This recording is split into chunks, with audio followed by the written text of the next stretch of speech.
Hi, I'm Mike Bush. I'm Paul New. And I'm Colleen Sterling. Welcome to Ask the A&Ps from AOPA.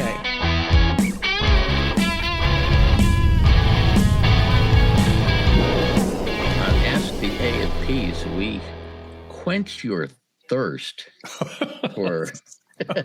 That's what it says on the script. I didn't write the tall, cold one with a frosty mug, Mike. The frosty mug of maintenance questions.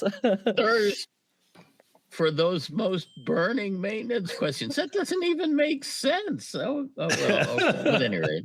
So, at any rate, if you have one of those, and if you're thirsty.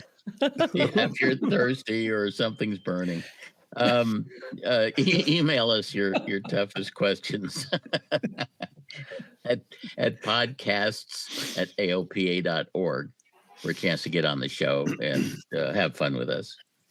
And you know, the things that we screw up the most are the things that are scripted. So you can tell when we don't get it right. But to hear all the unscripted right or wrong answers, don't forget to follow and subscribe.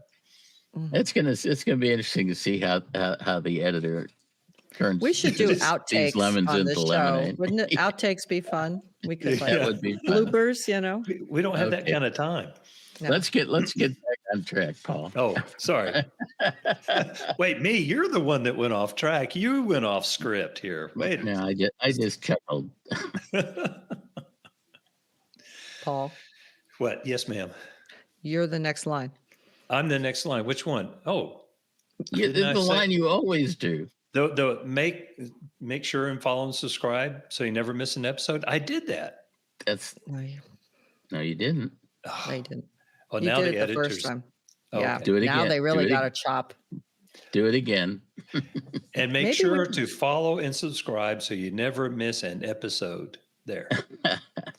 Thank you, Paul. And if you'd like to, if you would like to get on our email list for our monthly newsletter and other good stuff, easiest way to do that is to text the word SAVVY, SAVVY, to 33777. And your phone will ask you for your name and email address and add you to our email list. So text SAVVY, SAVVY, to 33777 to put yourself on the list. So can we do something that's not scripted now? Yeah, let's do that. Yeah, it's called banter. Yeah, what would you like to do? So, well, go ahead. Can I start my banter? You can. So I just realized that I'm wrapping up my 11th term teaching at Miramar College in the A&P program. Wow. Good for you. I only, in my defense, I only teach one class only in the spring. So it's a very light load, but I have taught this class for 11 times. And prior to that, never a light load to teach electrons to mechanics students. Mechanics. Yeah, it's interesting. Because they're invisible. It's a 16-week semester, so there's like 13 lectures and 3 test events. But it's been really interesting. Each class is different. But at about this time in the term, everybody's getting tired and ready to wrap it up. So this is a part 141 program? Yes, certified program from the FAA. It's a two-year? It takes students with full load 2.5 years to finish, so 5 semesters. And the interesting thing was last night I was speaking to one of the other instructors who will be teaching this fall, who does teach full time. And he said there is a 50 to 70 student waiting list to get into classes in the fall. Wow. It's like a hanger waiting list, right? It's crazy. Yeah, and so how many students are in the class? Classes are typically between 20 and 30 students. My class is 26, and I have a couple seats open, but I don't have enough. 50 or 70 waiting lists. It's a long waiting list. Yeah, there's no way. And the interesting thing is we just opened up day classes again. For a couple of years, we were just teaching night classes because we didn't have the staff resources, but we've been able to hire some full-time instructors, and now we can offer days again. And so that means you can put twice as many students through the program?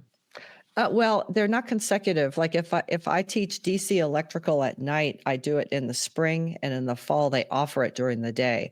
They only Mm, have 3 classrooms in the maintenance program, so they mm. can only be doing 3 simultaneous classes, and then the lab space as well. And we're also limited by lab equipment, and things like that.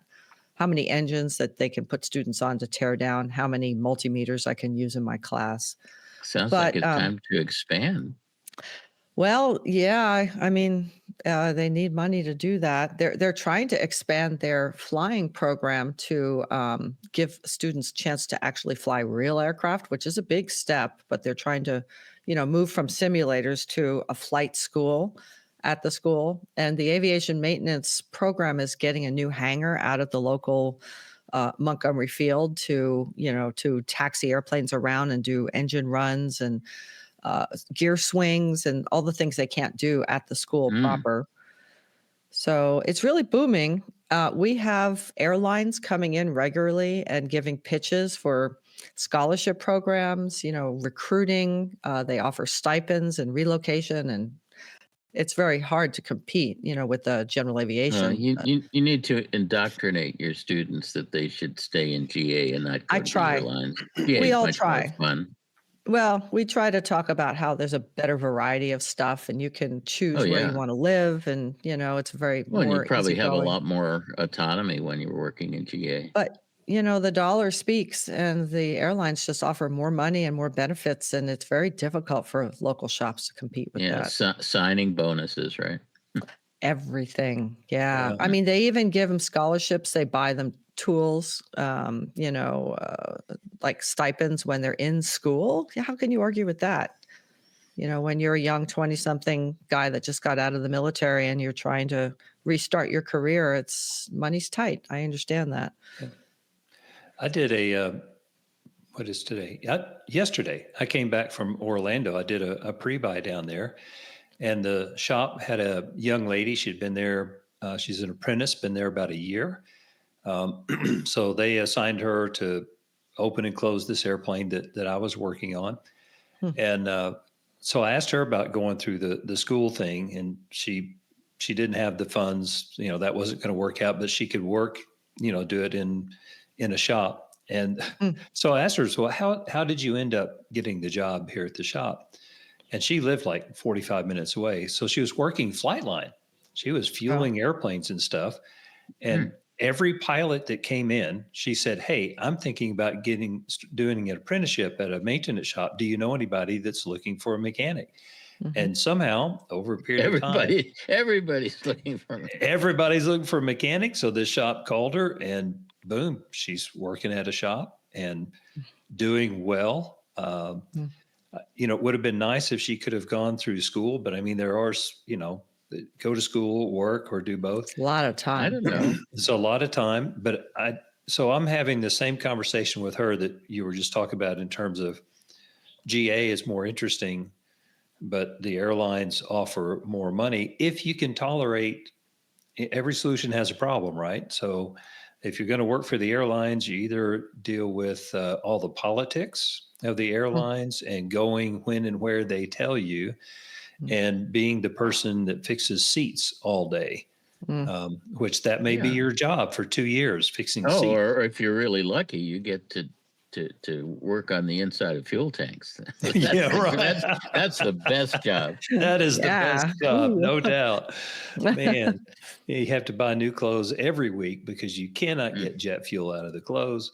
But in GA, the alternative is you're working at a small shop. You get to think, you get to troubleshoot, you get to understand things. And like Mike said, you're somewhat autonomous. To me, it's way more fascinating. And I think I can tell that she's going to be a GA person. I hope so. That's I good. encouraged her. Mhm. It's also interesting. We have a new adjunct professor that runs an avionics shop at a local airport here. I asked him when he was going to retire, and he said he's trying to retire and hand off the business, but he can't find anybody that'll take it. And 2 of his senior employees would like to take it, but they don't have the money to buy him out. So he's in a Oh. a tough position. These, small shop owners are stuck with, that there's no golden parachute for them to get out of their business and pass the business down. So he's actually teaching, he said, partly because not because he wants to do more, because he's got plenty to do already, but he's looking for prospective employees. He's recruiting by being involved with the college. So that's how desperate employers are. Yeah. Well, what I did, because, I have a small shop in a town, no one's going to buy this business. It's not the kind of thing you put out and advertise to get rid of. You got a small shop with $5 million worth of airplanes in the. Yeah, well, that's true. Yeah. Yeah, you're not a small shop. But it's a business that's not very sellable, because at least at that time, it was Paul's place. So I had to do something to convert it to not being Paul's place. It had to be Tennessee Aircraft Services. And so found one of my guys that had an interest. And so Blake, who's our director of maintenance now, earned a percentage of the company over a period of years. So he didn't actually have to come up with cash to buy his part of the company. And so at some point, when I retire, which Helen says that can happen any day, but I can't stay home, so I'm going to keep working. And so at some point, the company will be able to buy me out in the same way that part of the company was given to him. But business owners, we think, well, I've spent all these years and I've got this thing going, and I want to get that payback out of that business. I want to sell it. That'd be the awesome thing to do, right? Like all the really brilliant people that sell their startup companies and then they retire at 36 or something. So this isn't that. But to me, the exit strategy is that somebody else runs the place and I don't have to be concerned about the daily things. I can write articles. I can do a podcast. I can travel around. And so that's kind of my exit strategy. Doing stuff like this is fun. But anyway, we got way off track on that subject. Well, it's just tough, though. It's tough to pass a small business on. You don't want to see it fold. I mean, you've worked your whole life to build this thing. You want to see it flourish, and it's a good business. Yeah. And it serves the community, and the community needs that business there. And the employees need the work. I mean, not that we're huge, but there's 6 or 7, and they want to have their jobs. I wonder if other 141 schools have waiting lists like what you described, Colleen. I mean, it's very encouraging that many people are interested in entering the industry, because this is a fantastic time to start a career in aviation maintenance, because there's such a shortage. Everybody wants to hire. Nobody can find people to hire. Oh yeah, and I need to hire too. But it sounds like maybe the training infrastructure needs to expand a little bit to make that work. I hadn't really thought about that. Yeah, I mean, there are a lot of private schools, right, that are very expensive. We're a community college, so we're relatively dirt cheap compared to Embry-Riddle or something like that. Yeah. Well, Tennessee has a series of tech schools. One's like 2 blocks down the road from us. They don't do anything aviation there, but in Memphis there is one. And Janet, who used to work here years ago, is now and has been for quite a while an instructor there. So it's an A&P school, and of course everybody that goes there thinks they're going to get the job at FedEx or something, and to some extent that happens. But it's a whole series of tech schools throughout the state. And I'm sure there's other states that do the same thing, but I don't know how many there are, but they're everywhere. Every community has one of these. So our first question is from Joe, who's had enough of that newfangled fuel injection. You have to say it with a twang if you're going to be complaining like that. What you got for us, Joe? Yeah, so I've got a Maul MX-7 235 with the 540 W1 A5D, and you can't run auto fuel on that engine, and Maul has a mod to change it to a 0540 J1A5D. But I was wondering, well, if you could do it legally, if you could just convert that IO to an O. Could you swap the sump and you went legal on us. So you can change engines from one model to another. I don't know that you as an individual can. In the industry, it's allowed. So if you look, we see it a lot on 210s. We'll have an engine. It's an IO 520H, and then there's a little C, and then maybe an L or something like that. And what that means is it was an H and it was converted to an L. So you can convert an engine, but you have to make sure that all the remaining components are exactly the same. They can't be similar. They have to be exactly the same. Yeah, but let's you certainly convert, but let's talk about whether it would be a good idea. The idea of taking a perfectly good fuel injected engine and turning it into a carburated engine just seems so wrong on so many levels. No. And that's bad. You know, I understand your desire to run auto fuel, but what running auto fuel requires is low compression. It doesn't require carburation. So I would see if there's some way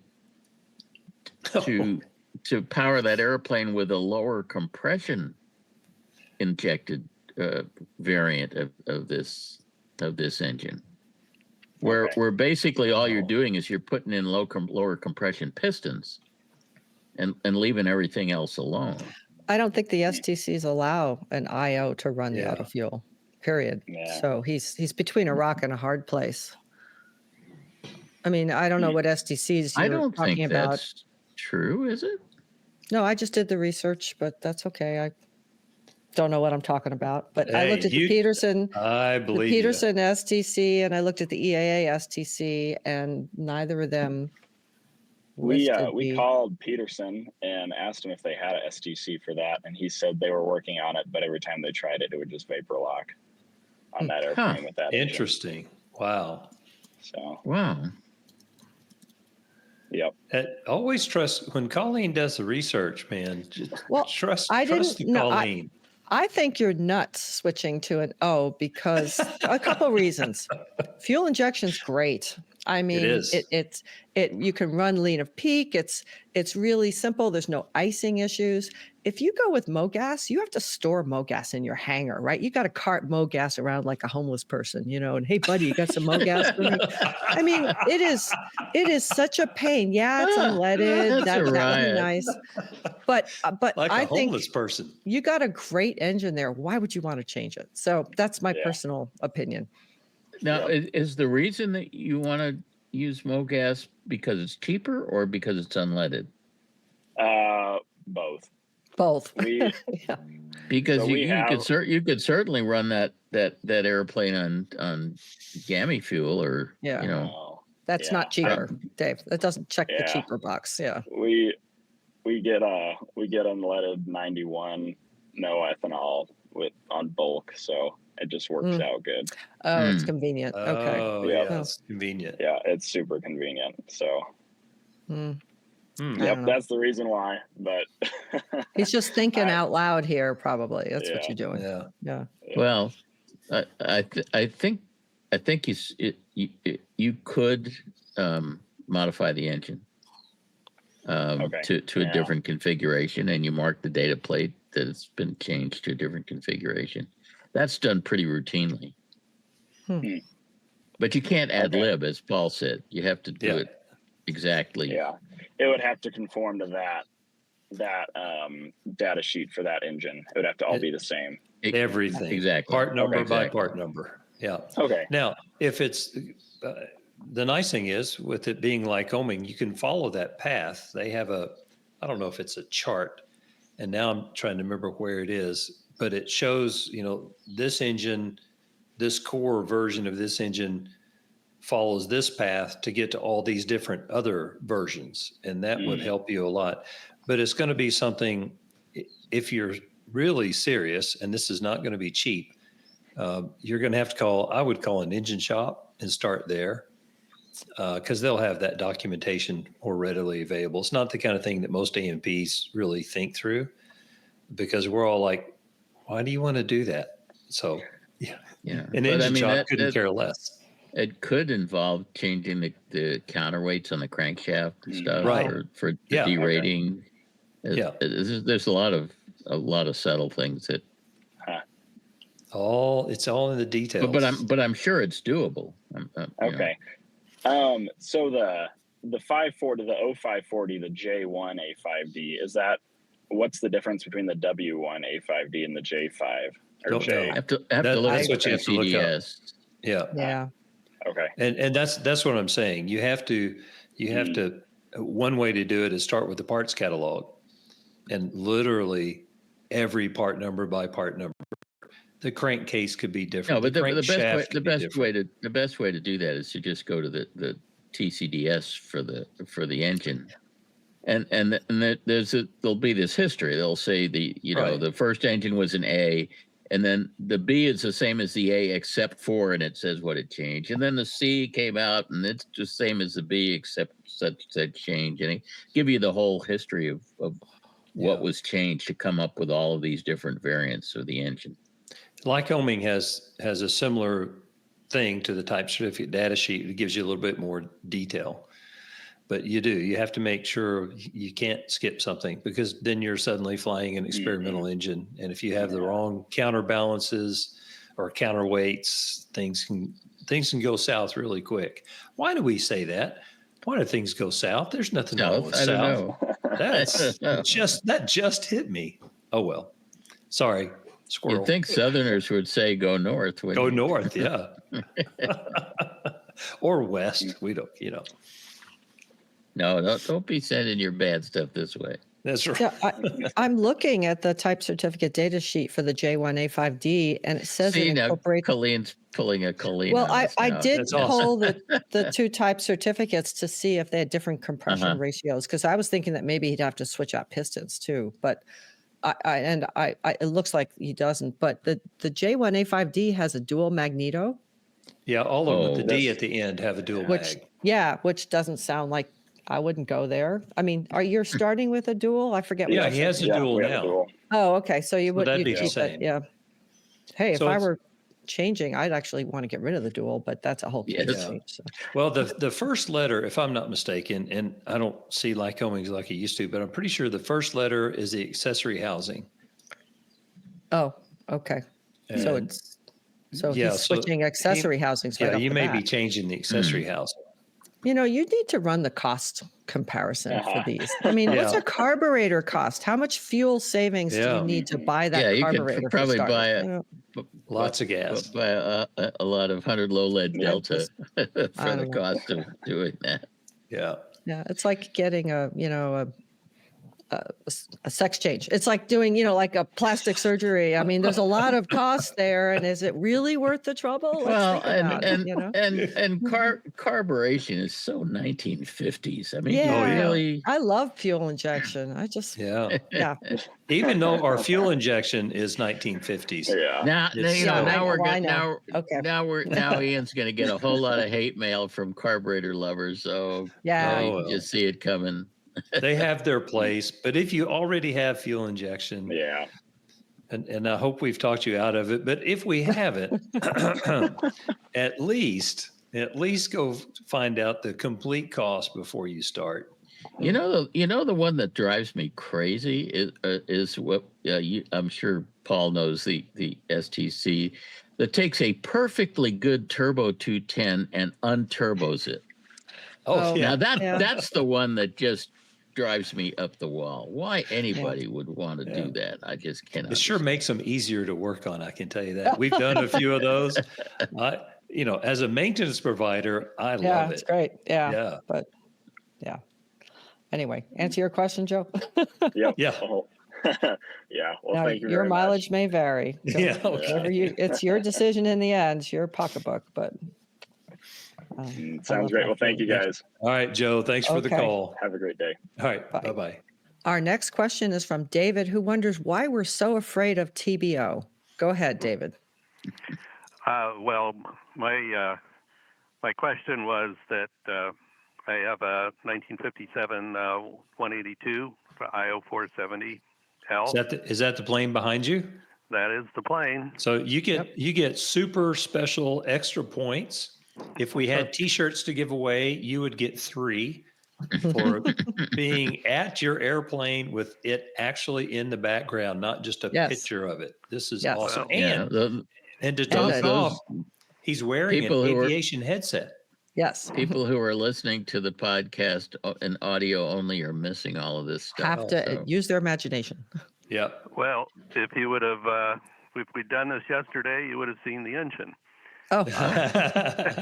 Anyway, we just finished or are finishing an annual. It's not really an airplane yet. It's nobody has signed. Mm-hmm. Yeah, no signature yet. It's a pile of coherent airplane parts. Anyway, so I just finished an experimental 2 years ago in 22, and I haven't been flying this 182 very much, and I thought it'd be better to sell it. So I advertised it, and what it's got is the engine is at TBO. I think in my question I had 1,700. I think it might actually be 1,500 hours for an IO 47 or an O 470L. Working really well. I've flown all those 1,500 hours. Wow. And it's had some cylinder replacements. Probably some that didn't have to be done if we were more intelligent back in the early days than we are now, but at least cylinders were less expensive back then. Yeah. So anyway, the question is, when I try to sell it, I've had a few contacts and had one pre-buy, which was interesting. I would advise people to not do that again. The guy didn't even look at the airplane. He just asked to have the pre-buy, and we did that. But all these people who are looking for a more inexpensive airplane so far, until recently anyway, have been pretty much new airplane owners, and they are deathly afraid of TBO. And the one guy that did a pre-buy, I knocked half of what it cost for an engine rebuild off the price, and so he did the pre-buy, and we can talk about that if you want. It was, in my opinion, was a young mechanic, and he was very thorough and very good, but he's not the guy that would like to maintain older airplanes without making them new again. He mentioned that he had some 180 customers, but also it sounded like they were willing to spend a lot of money. Restoration on their airplanes. And of course, if I were to knock the nose wheel off this and put a tail wheel on it, I could sell it even if it just had a data plate on a pile of rust. But anyway, so what do you guys do when you do a pre-buy and the engine's at TBO and the compressions are good and the borescope pictures are good? Well, so when I deal something David said really bothers me. Okay, and that is, you said you even knock half the cost of an overhaul off the price of the airplane. Right. You're supposed to knock all of the cost of an overhaul off the price of the airplane when the engine is at or beyond TBO. Well, essentially, did that. We don't. It's hard to price the airplane because it's 57. This has modern avionics. You could do a commercial rating in this airplane. So already discounted it quite a bit off the advertised price, and then I took more off the price. But in the end, he was not afraid of the price. He was afraid of how long it would take to get the new engine. Oh, Yeah. that's valid. That's a good point. Yeah. And I was like, you could fly this for 2 years or forever. Sure. Yeah. Forever is the better answer. The Yeah. problem is there's nothing wrong with the airplane, with the engine as it is. I mean, assuming, it's not making metal and all the things that we talk about. But if you have the engine overhauled, then the next problem is people show up and are like, well, who did the overhaul? And if they don't like who did the overhaul, then now you've got that problem. And some people don't even want an engine from Continental. So then you've got that problem. If you sell the airplane as is, to me, it's a better choice for the buyer, because then the buyer can say, well, as you suggest, I will fly it for a while and eventually do whatever I'm going to do with the engine. But what I often find is someone, and I'll tell a new buyer, as I did the one that I did a pre-buy on recently, I tell them, don't do anything to the airplane for a year, because you may find out in 9 months, this isn't the airplane you thought it was. Maybe it's not fast enough. Maybe it won't land on the grass strip. Maybe your mission changes. Yeah. Your mission changes. So make a decision after you've flown the plane for a little bit, and then invest all that money in an engine or avionics or whatever you're going to do.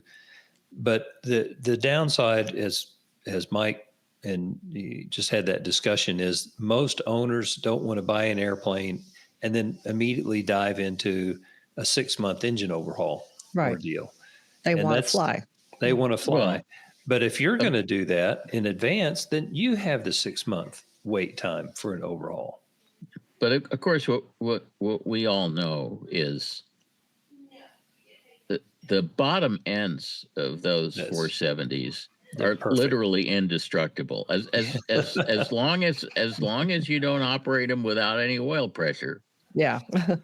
They'll last probably longer than you will.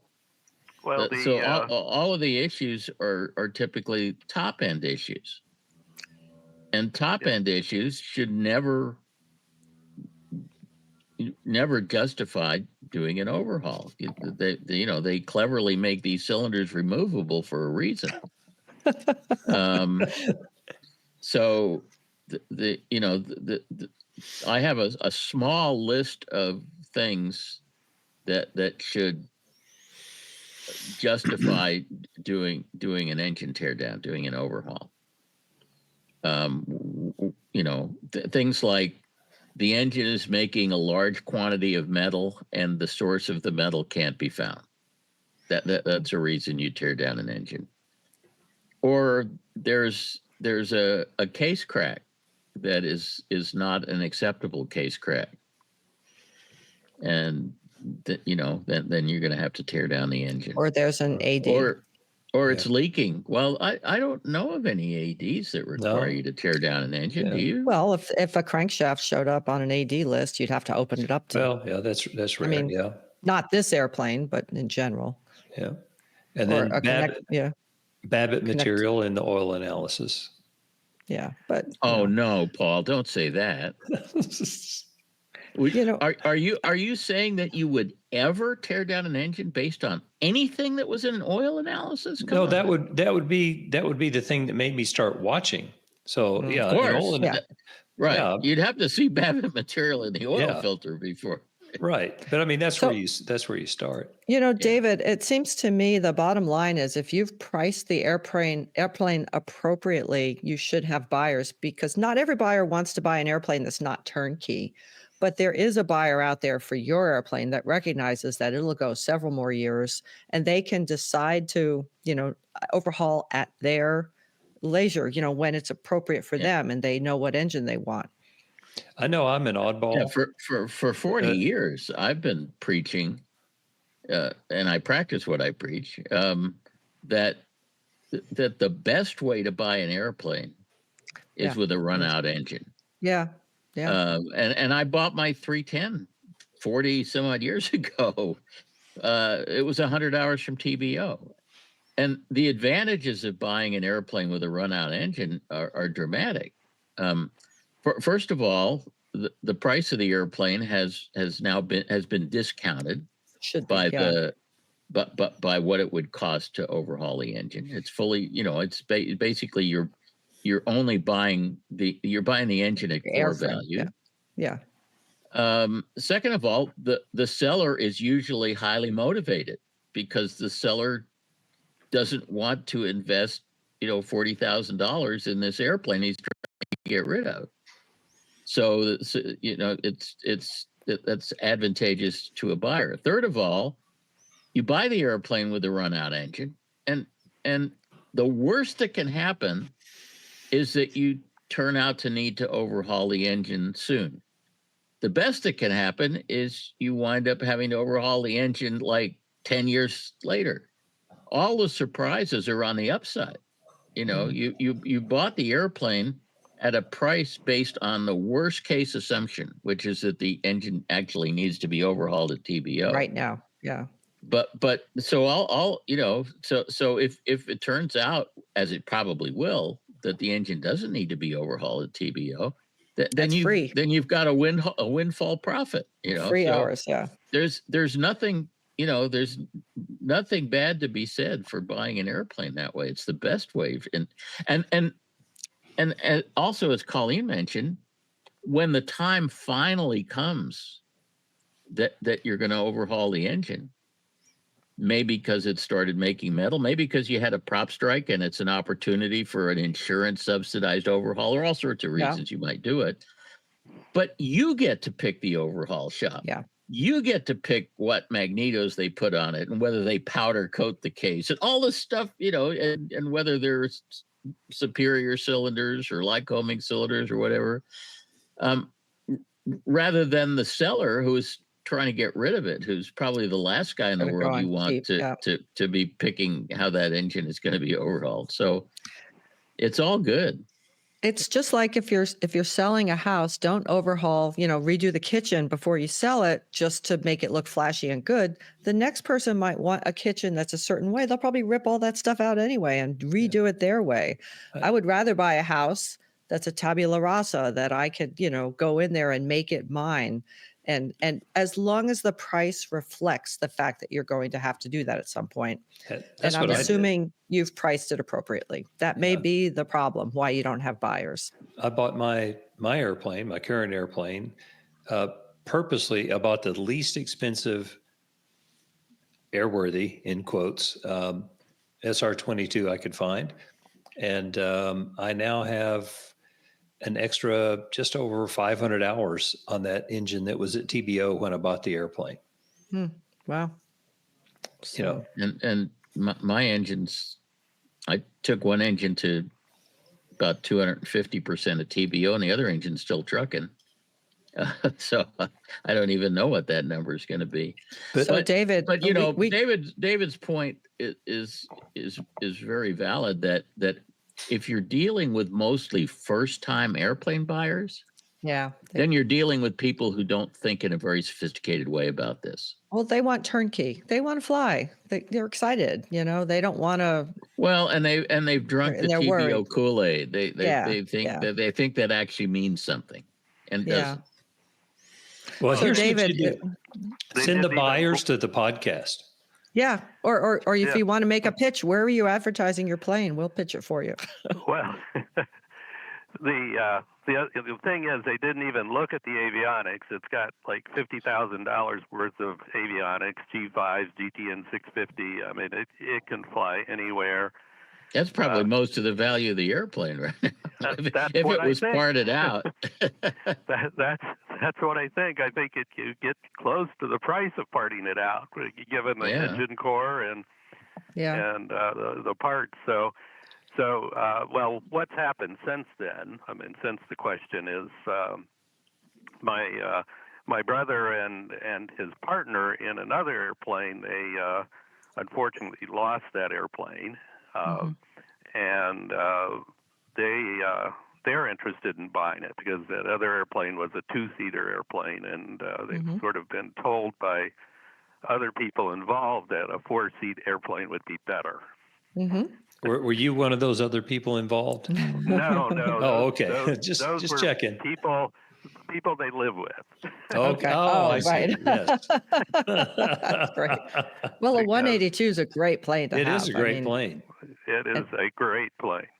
Well, and the 0470 is It's a great engine. probably the best engine that Continental ever built.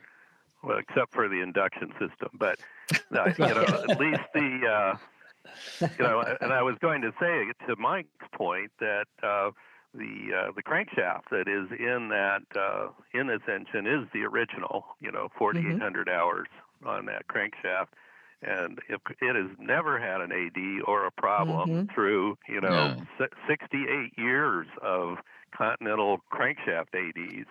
Yeah. By the way, a long time ago, Lycoming had a white paper that they subsequently pulled down, and I wish I had kept a copy of it, that analyzed what the useful life of a crankshaft is, assuming that it's not compromised by a high power prop strike or something.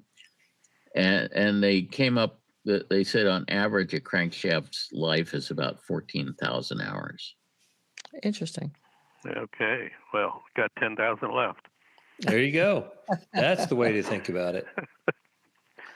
Yeah, it's been really great. The last the engine overhaul after we bought it was a result of changing a cylinder and actually more than one cylinder, but across the room when they got ready to put the new cylinders on, the reflection of the shop light through the engine showed the spalled crankshaft. Oh. And wow. So that's interesting. It was really obvious, huh?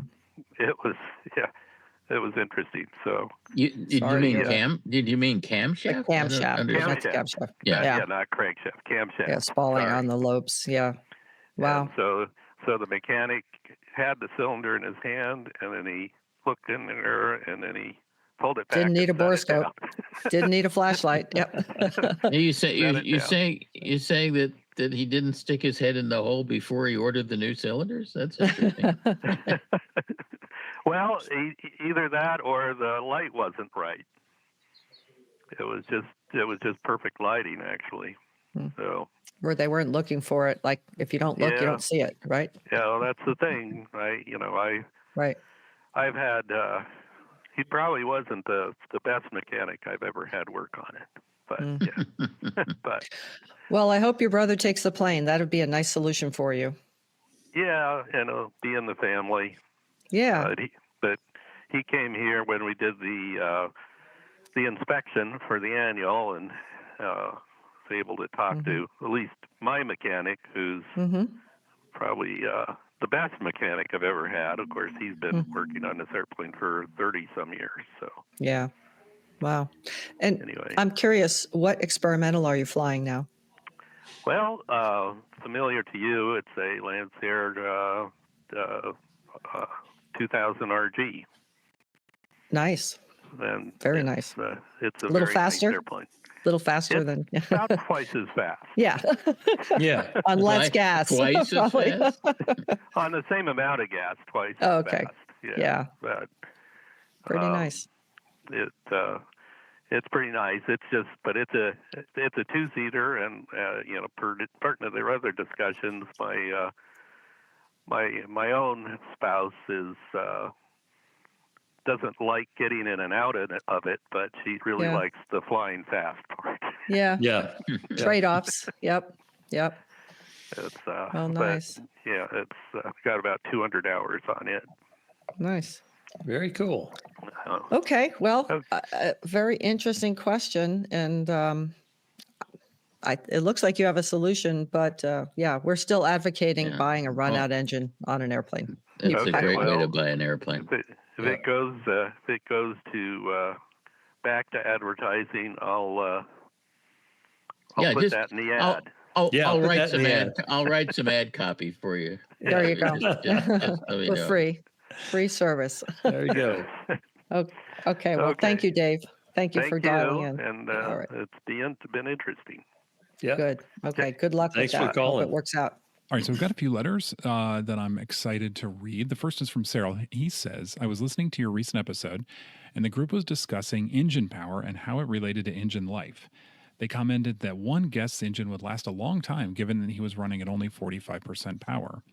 I've been trying to follow the altar of lean of peak, so I fly my aircraft, mainly my Cirrus, the same way. I typically lean to about 80% power, but monitor my CHTs. I try to keep them below 360. If they get above 360, I lean further until they are below 360. I fly 2 other aircraft the same way. So my question is, does keeping your CHTs down in the level that Mike stresses give you increased engine life, or is it strictly keeping the power down to accomplish engine life? I know CHTs run lower at lower power settings, so is engine life related to long-term CHT readings or some other issue? Wow. So he's basically saying is lower better. Yeah. Well, it's kind of interesting to think in the terms of engine life, because most of what you are able to control in the cockpit affects maybe cylinder life. Cylinders. Right. Yeah. Hmm. I agree. But the engine life, I mean, in terms of when you have to tear it down, that's mostly a function of corrosion and disuse. Yeah. And not even percent power. I mean, we never wear these things out. They don't. We corrode them out from lack of use. I think if an engine is run regularly, whether you run it at 50% or 80%, I just don't think it makes any difference. If we're talking about wearing it out.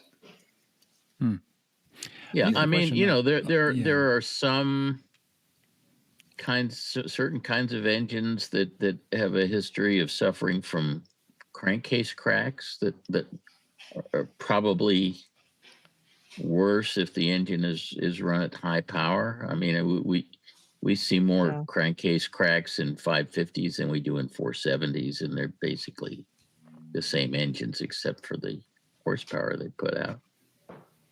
But aerobatics will kill an engine. Mostly when engines have to be torn down, it's either something catastrophic like a prop strike or something, or it's or it's just that something started corroding and coming apart from lack of use, or something magnetos or fuel pump, but that's not really engine. But I agree. This emphasis that the letter writer had on CHT is cylinder head temperature. So if your CHTs are high, you're going to be replacing your cylinders. It's but cylinder that's not longevity. the whole engine. Not the engine. It's a hot section. Yeah, I mean the question stems from I think a lot of people wonder, is there a margin built in, right? So if we're running them below 400, let's say for a Continental, it's are we giving ourselves 50% margin or whatever the number is on some sort of excessive wear, whereas if we run them at 360, are we giving ourselves 75% margin on excessive wear? I mean, I think that's we always say lean of peak is running your cylinders cooler, and that's giving them longevity. So I guess we're kind of saying that lower temperature equates to longer lived. But when you're getting below 360, I mean, it seems like it doesn't really matter. And not as important. I think the letter writer was saying that he always ran lean at peak, right? Mm-hmm. Yeah, correct. Right. And there's a huge difference between running rich at peak and lean at peak. Even if you're running lean at peak at 80% power, the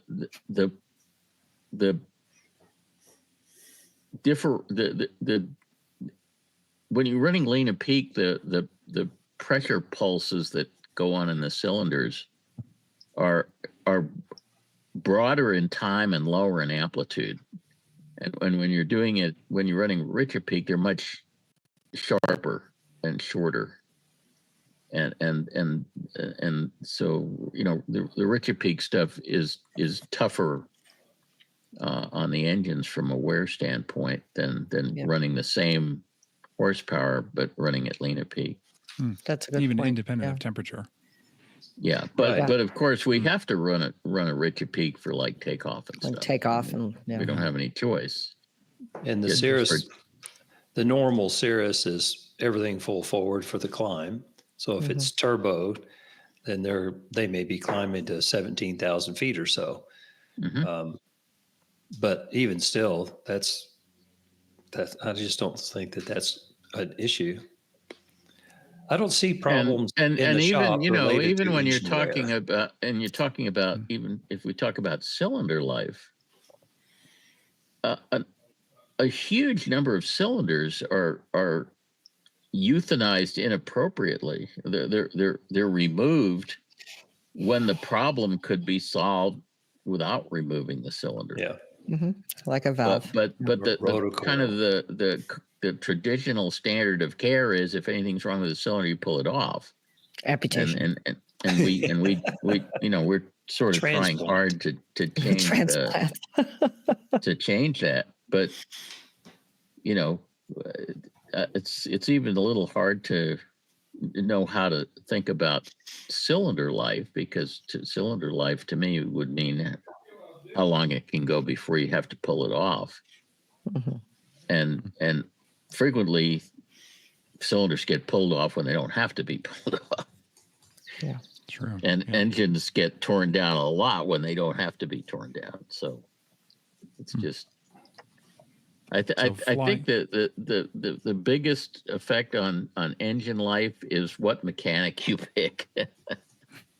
Yeah. So pick the right mechanic, what his fly maintenance more philosophy. often. Yeah. What is maintenance? Don't worry about your philosophy temperatures. Don't worry about the 20 degrees difference between. It's that's really not right. a question of Yeah. it's really not a question of how good a mechanic he is. It's a question of what his philosophy of life is, Right. as far as That's true. To do. maintenance. Okay. Yeah. Okay. I got it. Believe it. Okay. So moving on to the Phillips anti-corrosive oil. Remember this guest was talking about something that he picked up at Oshkosh that he was told is maybe an anti-corrosive oil. Yeah. Ross says Phillips does not make an anti-corrosion additive. However, they do make a 2050M oil with anti-corrosion additives. Maybe what we used to call a pickling oil. It's intended for not more than 10 hours of operation and is a complete drain and replace oil for what you guys just described. Hope this helps. Yeah. So we want to clear that up. Okay. Yep. Yeah, and I think that's what they call Phillips anti-rust oil or something. I think that they're promoted that way. And Shell makes a pickling oil called Fluid 2F, which 2F. obviously didn't go through the marketing department. However they named that, but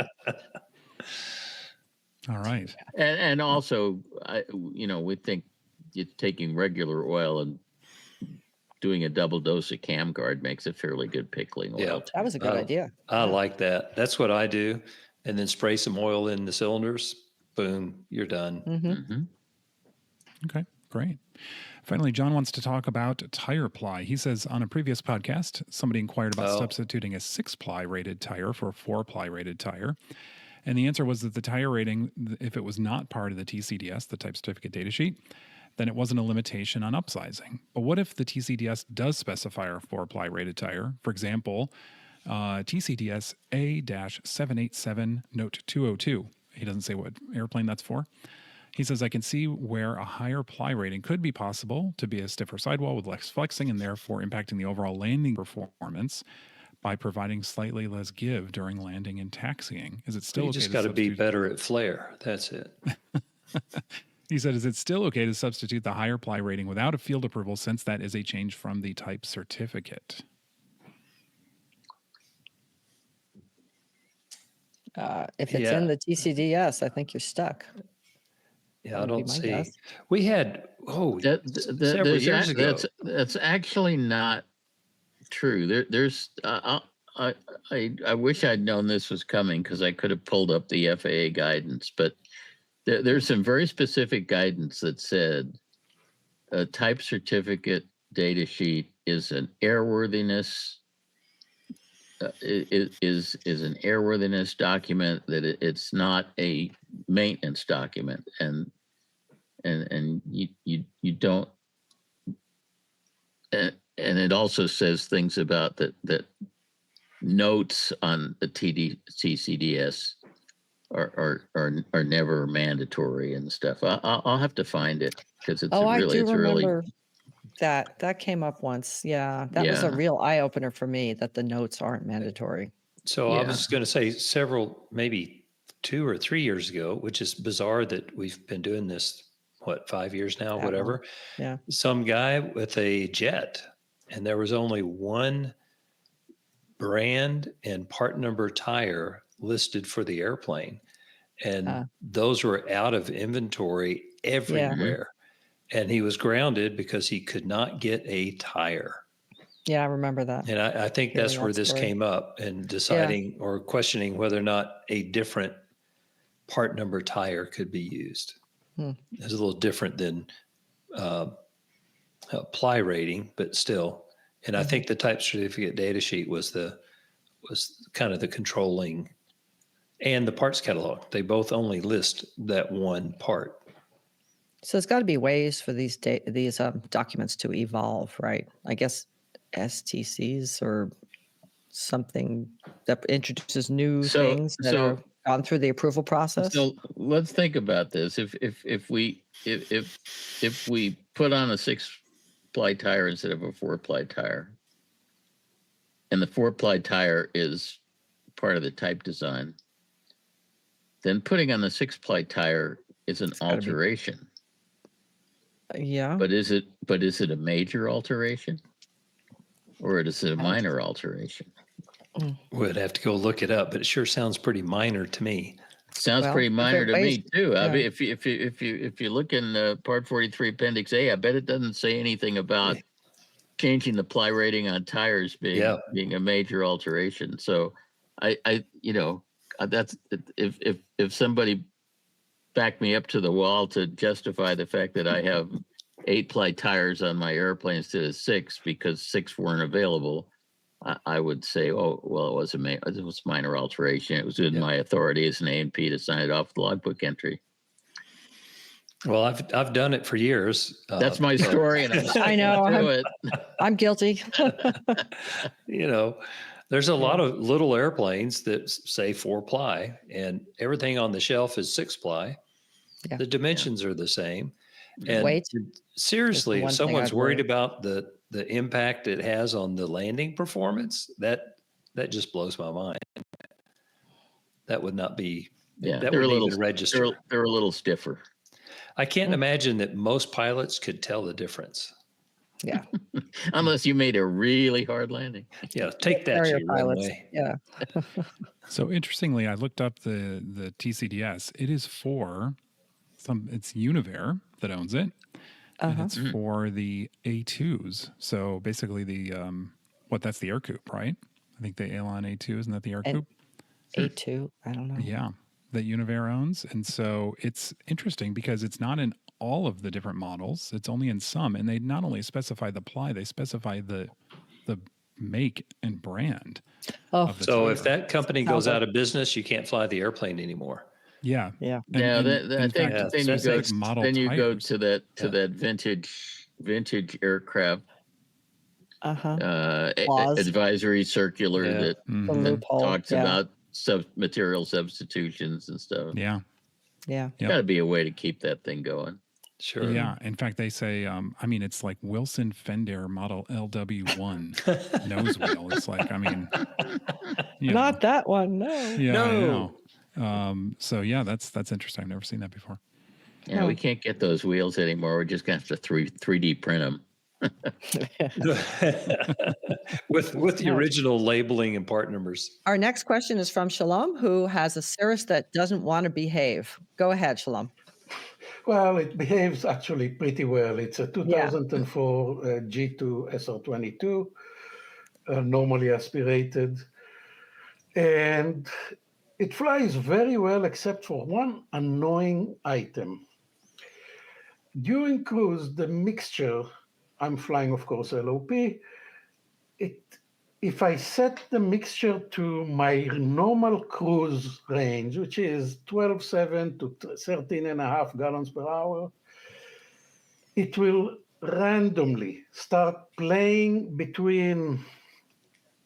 anywhere between 13.7, 14.2, 14.5, 12, 11.2. Now, it flies okay, and and I will get my eyes off the fuel flow, and about 2-3 minutes later, you start hearing the engine. Oh no, it dropped well below reasonable. Okay, add the mixture, bring it back to where it was. It can suddenly climb to well over reach. And basically, there's no, I can see it mostly on the EGT. As I said, if it's going way too linear, you can hear it. The airspeed will follow in time. The CHTs will be more or less stable, but you can see it on the EGTs. Sometimes it will stay completely normal. RPM stays where it is. How about manifold pressure? About the same. That's the amazing thing. Unless it's starting to run rough, manifold pressure stays. This is a digital, the digital readout. I have the MFDs, and there's a digitation error built into it. And basically, I adjust it. It'll stay stable for a few minutes, and just when I take my eyes off this meter, then that's the time that it starts going up, down, or sideways. Well, you just need to watch it more. That's it. But Shalom, somebody called the Friendly Aviation Association that says keep your eyes out. Shalom, this happens only when you're operating lean of peak. Actually, in the last few long flights that I made, I put it at 14, and it's gone. Well, 14 still is still peak. 14 is still lean of peak. Lean of peak, 1460, 1470. But it doesn't oscillate when you rich in it a little bit more, you increase the fuel flow a little more, it stops oscillating. When you bring the fuel flow back down, it starts oscillating. Yeah. And it's not oscillating, it's random. I was trying to see if there's any pattern to it. It's just, you can fly for 10 minutes and suddenly it starts doing it. I have had the fuel pump overhauled, the throttle body with the little... Oh, no, I hate this part where they tell you all the money that's been thrown at it. Don't do this. Okay, go ahead, sorry. This thing is going for about 6 years, I think, and it started very small. And I tend to be reasonably tuned to the engine. So when it started, it was like 0.2, 0.3 gallons, and I have a very good mechanic, and I'm the one that is pushing, hey, let's see what it is. So he tried to see if there's any freedom or anything. And we sat down, and one person holding the end of the cable, the other is sitting on the throttle. The friction is at maximum. And it became worse and worse in time. So when it started being about 0.4, 0.5 of a gallon, I said, you know what can it be? He said, can be a lot of things. So during about 6 years, we have done the fuel pump, we have done the spider. That last piece is replacing the throttle body, and none of it helped. Now we are looking for help, or at least I'm looking for help. Okay, well, I have a theory. Pray tell. Because I've seen something like this happen before. Not in the Cirrus, actually, it was in a Bonanza. Well, they're similar engines, I believe. Right. But if there is some sort of constriction in the fuel line that goes between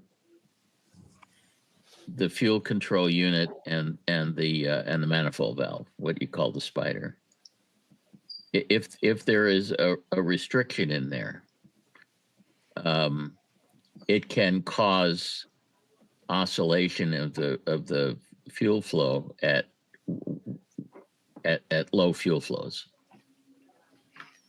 And what happens is if there's a restriction, and the time I saw this in a Bonanza, it was interesting. The manifold valve has two fuel fittings on it. One is the input fuel fitting, and the other is an output that typically would go to a fuel flow gauge. That one's probably capped off in a Cirrus, I'm guessing, right? I don't know. But in this Bonanza, the both of those ports on the flow divider had right angle AN fittings screwed into them, and the input is a standard AN fitting, and the output one was a special AN fitting that had a very small restrictor orifice in it that was designed to be plumbed into a cockpit gauge. Mm-hmm.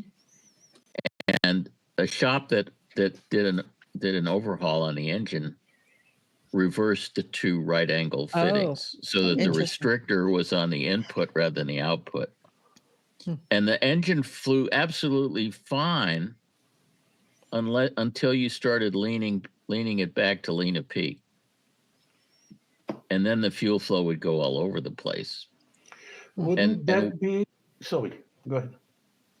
And what happened is the between the manifold valve and the restrictor set up a perfect fluid oscillator. The restrictor would cause the fuel pressure in the manifold valve to drop low enough that the manifold valve started to close. But once it closed, of course, the pressure would come back up, and so it would open again, and it would just go back and forth, and the fuel flow would be going all over the place.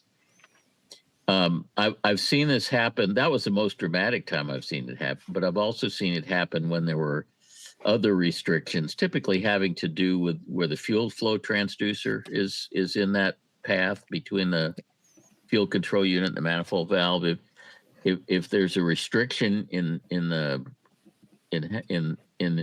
fuel flow transducer or how it's installed or something, that can bring on the same effect. So since apparently you've replaced pretty much everything else in the system, you might want to look very carefully at the fuel path between the fuel control unit and the manifold valve, which will have a fuel flow transducer in it, and make sure that, see if you can find any place that might be a restriction in the flow. Wouldn't that affect also like slower flight, like when you're reducing speed to come to a landing, etc.? Wouldn't you see the same effect? Reduced throttle. Reduced throttle, yes. Lower fuel flow. It's interesting. We certainly never ran into that problem with that Bonanza I was talking about. The only time they saw it was in Lena Peak Cruise. If you're talking about oscillation, then that changes because you look to the side instead of looking forward. But it's just that if this is the only reason, if not a question necessarily of oscillation, because I do not have oscillations. I have a more or less random thing. And that can happen because of a lot of things that will impede, basically turn a normal flow into some sort of a turbulent flow, as much as you can do it within a little hose. Mm-hmm. But I would suspect that if it is depending on the flow volume, I don't know. I mean, I'm not an A&P. Well, Well, this that may is be more an engineering advantage. as well. That may be an advantage. Yeah. So, but the air volume flowing through will affect how the engine runs, how the engine responds to the fuel as well. I mean, it sounds to me like Shalom may not be an A&P, but he's definitely a card-carrying member of Overthinkers Anonymous. Overthinkers, Yeah. absolutely. That's okay. Yeah. So I often think in terms of air getting in places where only fuel should be. And I don't think this is vapor lock. And now we haven't talked about it, but there's an awful lot of, in my history, people saying, oh, well, you can suck air into the fuel line and no fuel comes out. And so we would put clear plastic tubing in and run the engine and see if there's air in the line. We did all kinds of things. And in my 50 years, I've absolutely never seen that happen. Yeah. So we do some crazy things trying to find the problems. But if it did happen, it would not only happen at reduced fuel flows. So Yeah. Right. This is something else that. Any rate, my vote is to very carefully check the path between the fuel control unit and the manifold valve. They have nothing to lose. It's a manifold valve is this kind of a weird thing that it's looking for reduced fuel pressure as a clue that maybe it should shut the engine down. Yeah. It is coming out actually on annual at the end of this week. And our original thought was to resend the fuel pump because basically that's the only thing we can think of at this point. You just replaced that. Yeah. I really No, that doubt was that about it's the fuel pump. about 5 years ago, 4 years ago. 5 years ago. Yeah. So when you changed the fuel pump 5 years ago, did the problem Didn't help. change? No. Well, So why send it out now? This doesn't sound like a fuel pump problem to me. No. yeah. Okay. I wouldn't pull that. Yeah. Here's the way when on the rare occasion where you just cannot troubleshoot something without changing a part, if you change a part and the problem doesn't change at all, that wasn't the that part. problem. Yeah. Yeah. Because I agree. even if that is the problem, the new part should change how the problem presents in some level. Even if it's minor, it'll change. Focus on the things you haven't done before. Okay. Yeah. It's not. It hasn't been changed. It's been sent for overhaul, but it was a small problem there that presented itself every once in a while. The problem is when it presented in cruise, especially when I have my commander-in-chief with me, and the engine starts going, that causes nervousness that I have to pay for later. So I understand. Well, but that's a very important piece of information because that says it's not an indication problem. It's a real honest to God Oh yeah. variation in fuel flow. A lot of times I will just hear it and oops. Yeah. Now it's not really that rough. It's just that you can hear it tuned to the engine as I fly, and it's rough enough that the commander-in-chief notices it. That's what matters.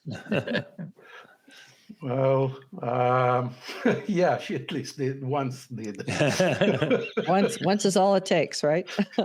Well, no, she's says, "Dear, I'm not flying with you anymore." Commander. Well, you're lucky. You're lucky. That's good.